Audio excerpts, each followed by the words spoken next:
Hey everybody, Christi here from DPC Technology. Today we're going to talk about how to keep your laptop from overheating. If you're new here, DPC Technology is an IT managed service provider that provides IT managed services to small businesses all over the Southeast United States. On our channel, we provide IT tech tips, all kinds of technology information, and product reviews. So if that's something you're into, go ahead and subscribe, get that out of the way, and let's get right into the video.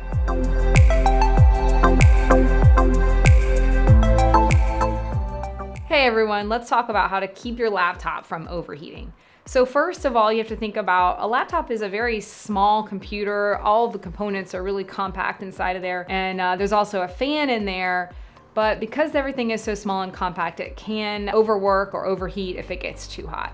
If you look on the back of a laptop, there's usually some sort of vent or holes where air can circulate through and kind of cool down those components. And usually there's some little footies, hopefully they're still there and haven't been worn down, but there's usually some rubber either on the four corners, or this one has a line that keeps it off of a surface and lets the air flow through there and get into those components. So one thing is to always think about the heat. Try to keep it out of the heat. Don't use it right directly in the sun. Don't leave it in your car. Those things can cause it to overheat just in general, because heat is an issue. You should be using it in mostly a cool area, air-conditioned area. The other thing is, even though it's called a laptop, don't use it on your lap.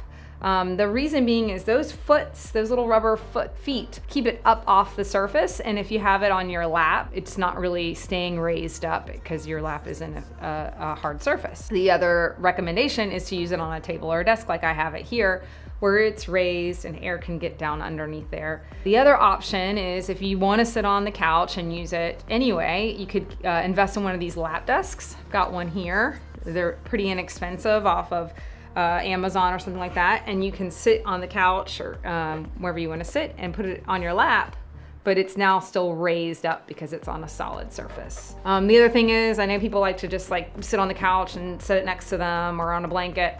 Same thing, it's not an even surface, so it's not able to get all that air circulating in there, which may be fine for a few minutes, but if you notice it's getting hot or that's an issue with your laptop, then use one of those lap desks. The next step would be to see if the air is really circulating at all. So if you can do something that really gets your computer working, sometimes putting in a DVD or something that will make it run faster, you'll hear it kind of revving up. And if you feel here and you don't feel any air coming out, that means that the air is not circulating and that fan is maybe full of dust. If you think that's a problem and that's what's going on with your laptop, I would probably take it somewhere to have them take it apart and look at it. Unless you're an IT person, I wouldn't take it apart yourself, just because you could void the warranty on your laptop and you don't want to mess anything up. So I would just take it somewhere and have them take a look at it if you think that's the issue. Other than that, be careful. They can get really hot, and if you're putting it on your lap, they can sometimes maybe burn you. So just be very careful with an overheating laptop and make sure you're taking all these precautions. If you think it's overheating, sometimes it will actually shut off. It's a safety feature within the laptop that's helping save the processor from getting too hot. It'll just shut off. If it shuts off, I would leave it off for at least 30 minutes to let it cool down before you use it again, and then maybe take a look make sure you're not using it on your lap or on the couch and those sort of things. All right, everybody, thanks for watching. I hope you found this video helpful. Don't forget to smash the like and subscribe button below, and leave any comments or questions in the comment section, and we'll get back to you and continue this conversation. Thank you so much for watching, and we'll see you in the next video.